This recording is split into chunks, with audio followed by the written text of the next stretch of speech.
আপনারা ইমাম আহমদ ইবনে হাম্বালের নাম শুনেছেন? হাম্বালি মাযহাবের অনেক বড় আলেম, মুহাদ্দিসুদ্দাহর। ওনার বিখ্যাত হাদিসের গ্রন্থ মুসনাদ আহমদ ইবনে হাম্বাল একক হাদিসের গ্রন্থ হিসেবে পৃথিবীর সবচাইতে বড় হাদিসের কিতাব।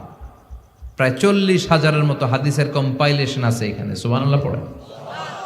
এই মুহাদ্দিস ওনার শেষ জীবনে সব সময় হাদিস লেখা, হাদিস মুখস্থ, হাদিস সংগ্রহের কাজে ব্যয় করেছেন।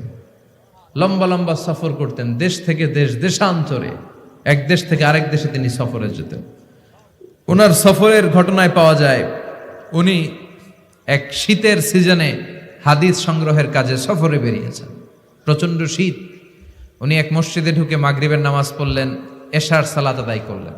এরপরে ভাবলেন বাইরে এত শীত, যাওয়ার তো জায়গা নাই, এক কাজ করি মসজিদেই ইবাদত করে আর হাদিস পড়ে পড়ে কাটাই, ফজরের সালাত জামাতে পড়ে তারপরে বেরোবো।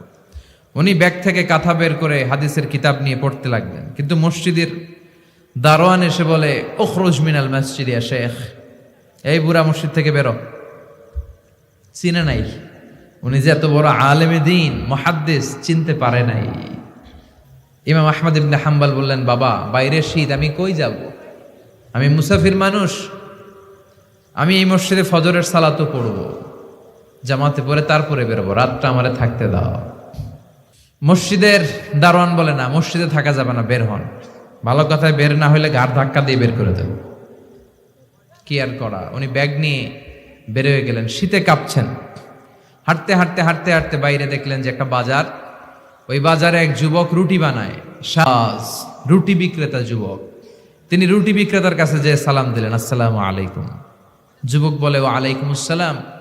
আহমদ ইবনে হাম্বাল বলল, বাবা আমি তোমার রুটির দোকানের পাশে বসে রাতটা কাটাতে চাই আর তোমার এই চুলা থেকে আগুন পোহাতে চাই, যদি তুমি অনুমতি দাও।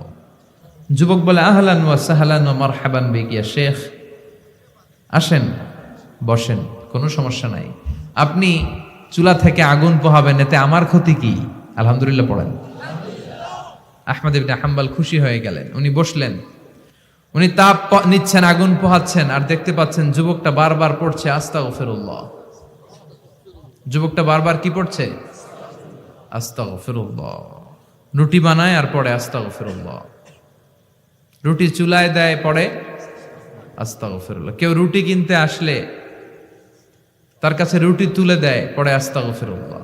টাকা নিয়ে ক্যাশ বক্সে ঢুকায়, আর কি পড়ে? আবার রুটি বানাতে শুরু করে, আর কি পড়ে? ইমাম আহমদ ইবনে হাম্বাল তার এই দৃশ্যটা দেখে অবাক হলেন। তিনি প্রশ্ন করলেন, যুবক, মা লাকা ইয়া শাব দাইমান তাকরাউনা আস্তাগফিরুল্লাহ। হে যুবক, কি হলো তোমার? আসার পর থেকেই দেখতেছিস তুমি খালি পড়ো আস্তাগফিরুল্লাহ, খালি পড়ো আস্তাগফিরুল্লাহ, কেন? যুবক বলে, এই ইবাদত করে, এই ইস্তিগফারের সাথে সব সময় লেগে থাকার কারণে আমি অনেক কিছু পেয়েছি। কি পেয়েছো? সে বলতে শুরু করলো, আমি মুস্তাজাবুদ দাওয়া হয়ে গিয়েছি। মুস্তাজাবুদ দাওয়া মানে এমন লোক, যে লোক দোয়া করতে দেরি, ওই দোয়াটা কবুল হতে দেরি হয় না।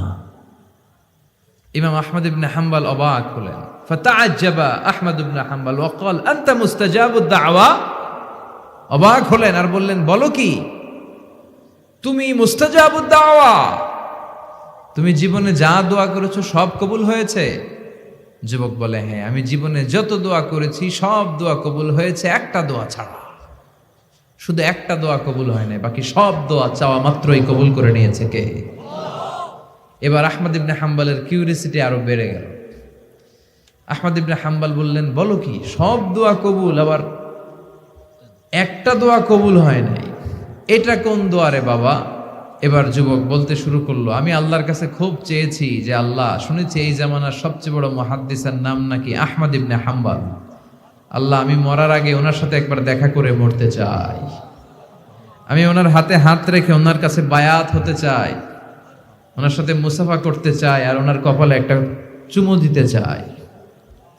এই কথা শুনে ইমাম আহমদ ইবনে হাম্বাল আর ধৈর্য ধারণ করতে পারলেন না, চোখের পানি ছেড়ে দিলেন। বললেন, যুবক, তোমার এই দোয়াটাও আল্লাহর কাছে কবুল হয়েছে, এই দোয়াটাও কবুল হয়েছে। আনা আহমদ ইবনে হাম্বাল, আমি আহমদ ইবনে হাম্বাল, মুহাদ্দিসুদ্দাহর, এই জামানার সবচাইতে বড় মুহাদ্দিস। আমার সাথে দেখা করার জন্য আমার দরবারে তোমার যাওয়ার দরকার নেই, আমাকে আল্লাহ তোমার দরবারে নিয়ে এসেছে। এজন্য বারবার বারবার সব সময় যদি ইস্তেগফারের সাথে আপনি লেগে থাকেন, আপনারে মুস্তাজাবুদ দাওয়া বানিয়ে দিবে কে? আমি অনেক জায়গায় ইস্তেগফার নিয়ে বয়ান করেছি। এবছর সিলেটে আপনাদের এই প্রোগ্রামে আসার সময় আমি যখন ঢাকা এয়ারপোর্টে, অনেক যুবকরা দৌড়ে এসেছে, হুজুর আপনি মিজানুর রহমান আজহারি না? আমি বলি হ্যাঁ আমি মিজানুর রহমান আজহারি। বলে হুজুর আপনার আলোচনা শুনে আমার জীবনে অনেক পরিবর্তন হয়েছে। আর হুজুর আরেকটা কথা, এখন কিন্তু আমি অবসর সময় পাইলে খালি পড়ি আস্তাগফিরুল্লাহ। আমার এসে বলতে শুরু করলো, একজন না এরকম কয়েকজন এসে বলতেছে, হুজুর আমি কিন্তু সব সময় সুযোগ পেলে আস্তাগফিরুল্লাহ পড়ি, সুযোগ পেলে অবসরে ইস্তেগফার পড়ি। ও যুবক, ইস্তেগফার পরে তুমিও মুস্তাজাবুদ দাওয়া হতে পারো। অবসর সময়টাকে কাজে লাগাও। গাড়ির জন্য বসে আছি, বাজারের ব্যাগ হাতে নিয়ে যাচ্ছি, অবসর সময় ঘুম আসে না, কি পড়বো? প্রাণ ভরে মন ভরে পড়েন তো আস্তাগফিরুল্লাহ, আবার পড়েন আস্তাগফিরুল্লাহ, আরো জোরে আওয়াজ করে পড়েন আস্তাগফিরুল্লাহ। ইস্তেগফার পড়ার অনেকগুলো পদ্ধতি আছে, সবচেয়ে ছোট ইস্তেগফার হচ্ছে এটা, আস্তাগফিরুল্লাহ। এছাড়া আপনি পড়তে পারেন আস্তাগফিরুল্লাহ আল্লাযী লা ইলাহা ইল্লা হুয়াল হাইয়ুল কাইয়্যুম ওয়া আতুবু ইলাইহি। এই ইস্তেগফারটা যদি কেউ পড়ে, জিহাদের ময়দান থেকে ফিরে আসা কবিরা গুনাহ, আল্লাহ বলে জিহাদের ময়দান থেকে ফিরে এসে কবিরা গুনাহ করেছে, এই লোকও যদি এই দোয়া পড়ে তার গুনাহ মাফ করে দিবে কে? আবার সাইয়েদনা আবু বকর বললেন, ইয়া রাসূলুল্লাহ আল্লিমনি দুআআন আদউ বিহি ফি সালাতি, এমন একটা দোয়া, এমন একটা ইস্তেগফার আপনি আমারে শিক্ষা দেন যেই দোয়াটা আমি নামাজে সালাম ফেরানোর আগে পড়বো। বিশ্বনবী বললেন, তুমি পড়ো আল্লাহুম্মা ইন্নী যালামতু নাফসি যুলমান কাসীরান ওয়া লা ইয়াগফিরুয যুনুবা ইল্লা আনতা ফাগফিরলি মাগফিরাতাম মিন ইনদিক ইন্নাকা আনতাল গফুরুর রহিম। সুবহানাল্লাহ পড়েন। এটাও কিন্তু একটা ইস্তেগফার, জানেন? এটাও ইস্তেগফার। যেখানেই ক্ষমা চাওয়ার ঘটনা আছে, যেখানে ক্ষমা চাওয়া আছে, ওইটারে ইস্তেগফার হিসেবে কবুল করে নেয় কে? তার মানে এটাও একটা ইস্তেগফার। এইখানে আপনি পড়েন আল্লাহুম্মা ইন্নী যালামতু নাফসি, আল্লাহ আমি অনেক জুলুম করেছি, যুলমান কাসীরা, এত বেশি জুলুম যার কোনো সীমা নাই, ওয়ালা ইয়াগফিরুয যুনুবা ইল্লা আনতা, আপনি ছাড়া আমার পাপগুলো মাফ করে দেওয়ার কেউ নাই। ফাগফিরলি মাগফিরাতাম মিন ইনদিক, নিজ গুণে আমারে ক্ষমা করে দেন।